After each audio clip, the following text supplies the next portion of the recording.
guys, welcome back to FanGirl again. So I'm hoping that you guys are excited about the second video I'm going to post to you guys. So today we're going to be reviewing an interesting movie that just came out last year called Not Okay. It's a movie about Danny Sanders, who is a girl who decides to make herself into a tragedy survivor girl to an influencer to an activist, and then all things start falling apart for her when she can't hold the truth together anymore. So I'll begin the story now. So Danny Sanders is a woman who is a photo editor who works for Depravity, a magazine that's online. And then one day she presents her article to her editor, and her editor calls it's very tone deaf, and it has a little bit of not so really good topics to cover, and it kind of upsets the editor, and she thinks this is not a topic worth talking about. It's called Why Am I So Sad? And she mentions 9/11, the tragedy with the airplane crash, and a lot of other incidents that she thinks that she should cover. But unfortunately, her editor doesn't like the article, so she doesn't publish it. And she tells her that she's a deadline due, so she must go and finish that deadline. So Danny's life in general is not really a very good one. She doesn't have has a social group. She does socialize with the photographer editors in her group. She doesn't even tries to make friends with the other people, the other members of Depravity, but some of them give her the cold shoulder. They know her too well that she's not really worth looking into, and she's deprived of a lot of friends in this circle. She doesn't have any friends, not in the workplace and not outside the workplace, and she doesn't have too many friends. She tries to get her mother to come out and hang out with her, go to a movie, but her mother tells her that she has to go to a book club with her boss. She goes to a coffee shop, and there she meets her crush, Colin, an influencer who works at Depravity, who is really hot in a Justin Bieber type of way. I'm not familiar with him, but he is her crush, and she wants to get to know him a little bit better. But unfortunately, he doesn't notice her on his radar, so she decides to make a bunch of lies saying that she's going to a writer's retreat in Paris. And then she says that she's going to post a lot of things on her Instagram and TikTok, and hopefully he might take an interest. Of course, she has not the money to take herself to Paris alone. She tells this to her only friend, a little guinea pig named Ginny Weasley, and Ginny Weasley is the inspiration that gets Danny to realize she doesn't need to go all the way to Paris or pay, say, $1,900 to go to Paris. She can make fake photos and post them on Instagram.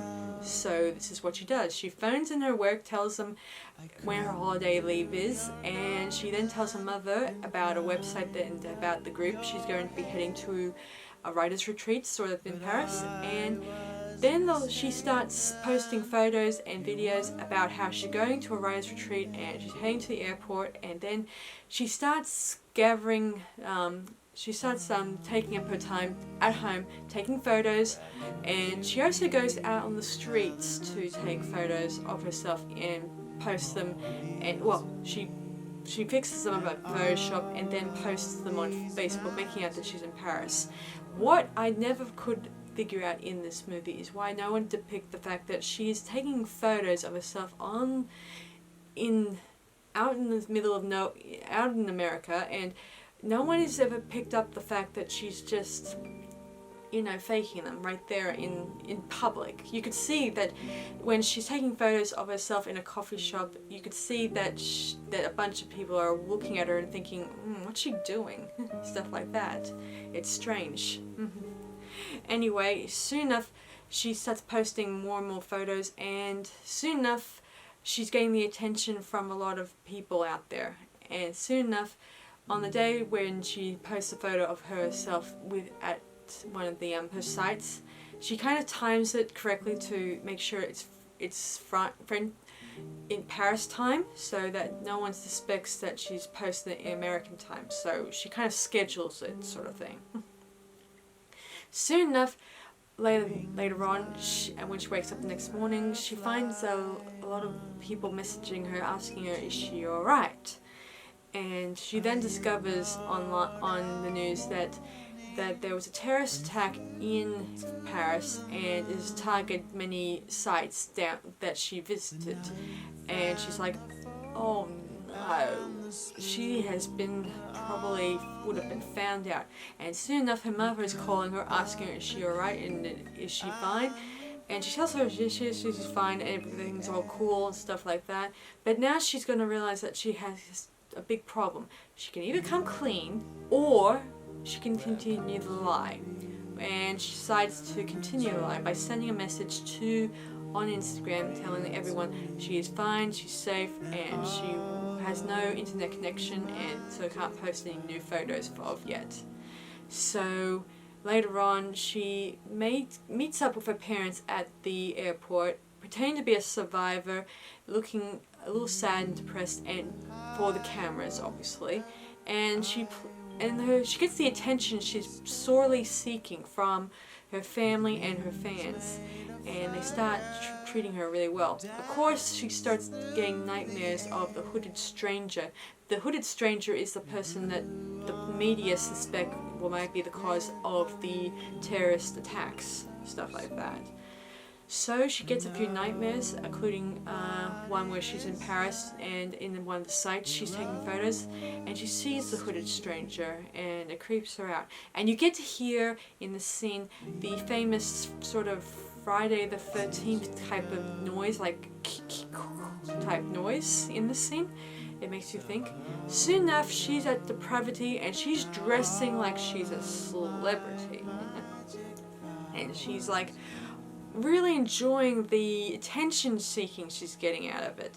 She's soon enough getting a lot of invites from her colleagues, and she's even invited from a bunch of gay members of the depravity, asking her to come to bowling night with them, and she could not be so thrilled about it.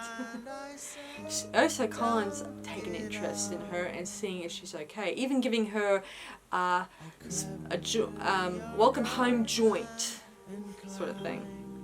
Anyway, she also is approached by her editor, and she says, if you're okay, we can make sure that you don't have to come to work, you could just take sick leave and stuff like that. Of course, this is a great opportunity for Danny to approach her editor and say, do you mind if I write an article? It might help me get over this whole traumatic experience. The editor says, fine, this is great, we'll let you have a slot. So Danny goes home and starts typing up the article, but unfortunately seeing as she's not a survivor girl, she cannot write it, sadly enough. So she ends up going to a special group for survivors and tries to soak up some ideas from them. Of course, some of the stories are a bit blah and stuff like that, but then soon enough, Roland, a girl from a tragedy gun shooting incident, starts talking, and somehow Danny starts clicking with her. She even gets to the point of trying to invite her out to hang out. They even go to a special place where you express your emotions, sort of, and starts pounding on anything, to make sure to express your pain. And this is where in the scene we get Roland she explains about how if you're not okay, it's okay, because pain is your biggest asset, stuff like that. Those very few words, Danny rushes home and uses them for her article. She starts typing them up, and then soon enough it goes viral, and a lot of people start clicking on it and started using the hashtag I'm not okay. And soon enough she even gives it to Roland to repost. And I think Roland is a little taken back when she sees that the very words she gave Danny is being reused again. So instead of acting annoyed, she decides to share it again to her followers. Roland, I should mention, is also a famous influencer who uses her political speeches about gun control to spread to a massive audience, and she's got some really powerful speech when I think about this.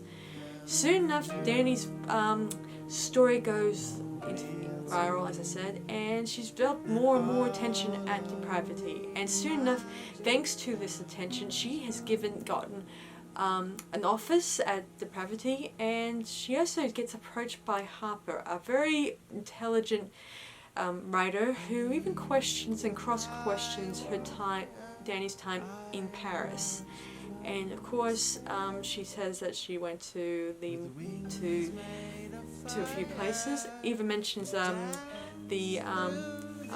other places, and not to mention, she mentions something that doesn't bring truth, of course. Anyway, soon enough, she also gets invited by Colin to go out with her to a special selfie event where you take selfies with products and stuff like that.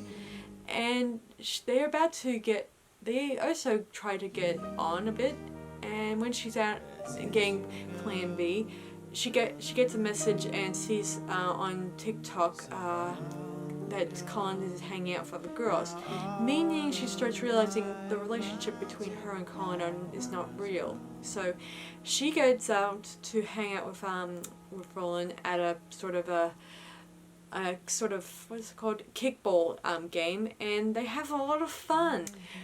Soon enough, Danny goes from influencer to activist to help Roland to spread the word about trying to stop guns from ruining the world, stuff like that. Of course, when they go to the first rally together, we see a bunch of guys who prank Roland by sending up fireworks and causing her to develop a post-traumatic attack, and this causes her to go to hospital. And then we get a lot of horrible trolls trolling her online, telling how Roland is not a traumatic victim of gun violence. Anyway, Danny comforts Roland and tells her that not to believe the haters out there, and soon enough she heads home, and there she has another dream of Roland at Paris, heading towards one of the spots, and there she sees a hooded stranger, and while she's chasing after the hooded stranger, she starts getting a lot of people around her yelling that they hate her and say nasty things about her, and then she wakes up from this dream, and then she gets approached by Harper, who's come to her house, and she shows her Danny's computer. She she kind of has a computer in front of her, and shows the Photoshop photos of Danny in Paris. And this is where the penny has dropped. The truth is coming out. Harper tells her that how could you, and stuff like that. She also even reveals the fact that some of the places that Danny visited, even mentioned, were not true. She also mentioned during some time when she was with them about how it was sunny and warm, when actually at the time of the bombings, the terrorist bombings, it was raining and stuff like that. So the truth is getting out, and Danny is starting to realize that she's going to lose all the fame that she's achieved in almost 2 months. So anyway, Harper gives her two choices. Either Harper writes an article exposing the whole truth, and this will give her a lot of media attention, all the attention she wants, or Danny could tell the truth and tell everyone that she's been lying all this time. Of course, Danny tries to bribe Harper. She tries to bribe her for money, her parents' money and stuff like that. Of course, Harper reminds her that people had died at this event, and nothing will change that fact. So, Danny is forced to write an article about exposing the truth and stuff like that. And she tries to blame it on that she was drunk or having drugs, taking drugs, and did this out of her pure loneliness. And all the time she's writing this, she makes out that she doesn't mention once feeling bad about the victims and stuff like that, which is even more pathetic and more tragic. Then she posts it, and then it goes viral, and soon enough Roland sees this and she is upset about it. So she goes and confronts Danny at work, and they have this very big argument, and the editor comes to them and she tells Danny, "You're fired, leave the office." Danny is sad and pretty much freaked out. She heads out the door, and as she's heading out, she actually runs into Colin, who is probably stoned at this point, and he probably doesn't notice her anymore. So he's no longer under his radar anymore, so he's no longer interested. Anyway, soon enough, she gets all this hate mail and a lot of troll messages and stuff like that, and they all tell her exactly the same message, that they hate her and don't want her, and think she was pathetic for writing and developing all these lies. Anyway, there's one person who is a videographer who sends up that he wants Danny killed, and they even sent up her address, which means that Danny's life is in danger. And it's not just the people online that are threatening her life, it's people in the present who are in public, who start kind of telling her how much they hate her and dislike the fact that she's kind of made them hate her. So now that Danny's the most hated person in the world, she decides to move back home to her parents. And her parents, they also hate her, of course. Of course, her mother tells her that her husband is getting death threats at work, and she is no longer liked by her family. So she is the most miserable person now, because now even her mother hates her. The fact that she has lied to her all this time. Soon enough, Danny goes to another sort of group called, for online shaming. So she is there. It's been a month now, so she's still sad, and she's not sure she learned from anything from this experience. She's not sure she's sorry, or she's learned anything about it. And she feels like she still feels like she should, she's deleted all her accounts, so there's no point in actually going on social media at this point.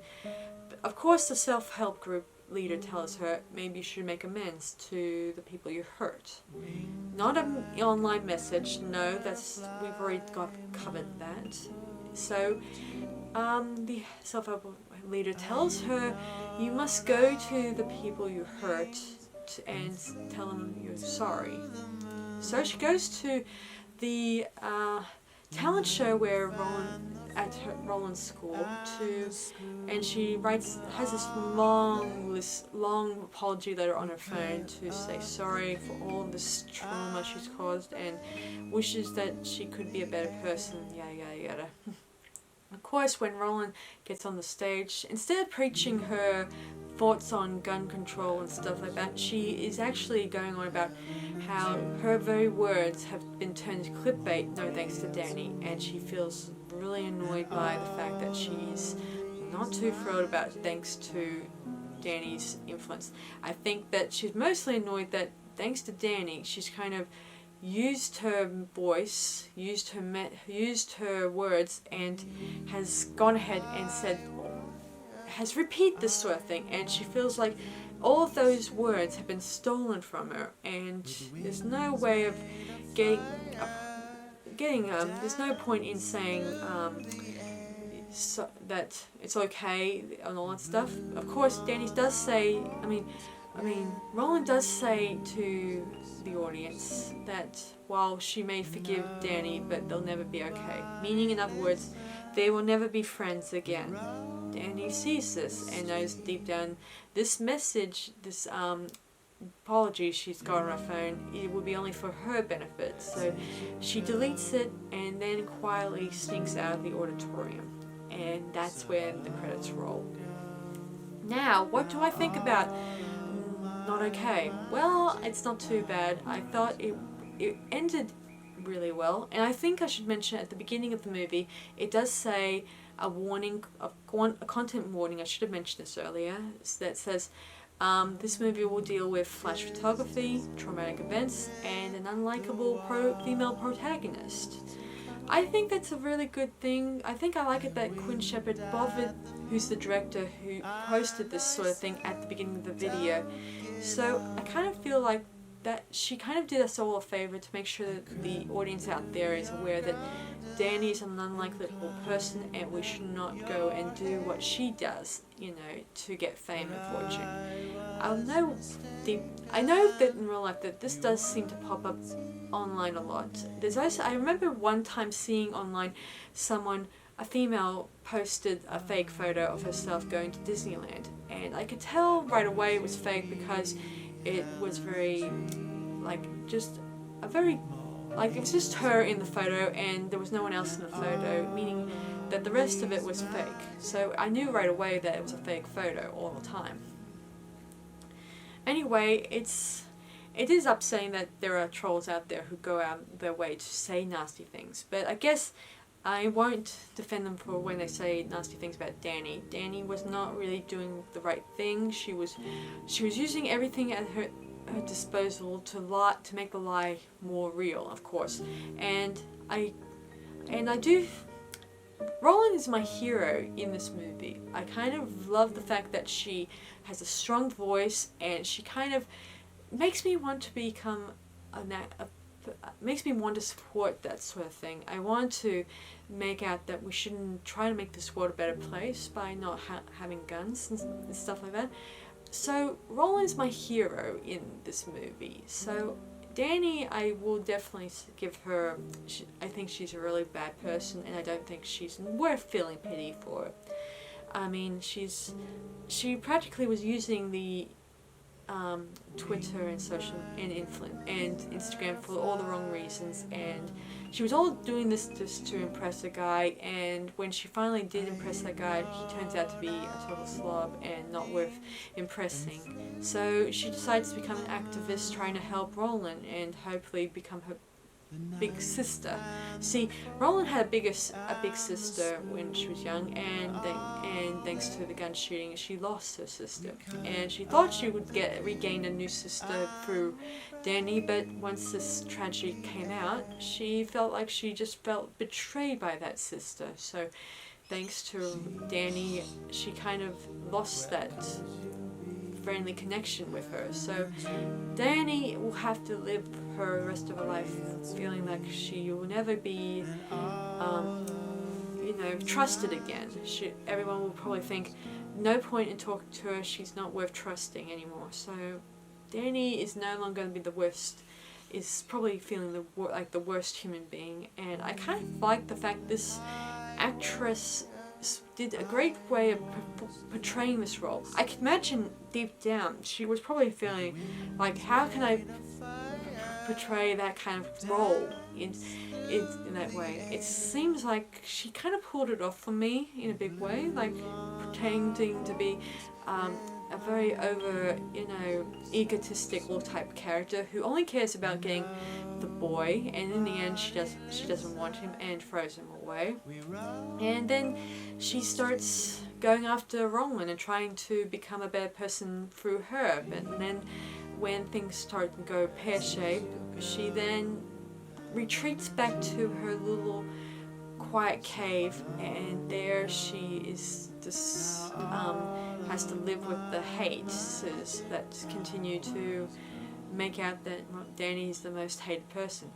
In the end, she still is popular, but in the wrong way, meaning she's the most hated person, making her so in the end she's the villain in this movie.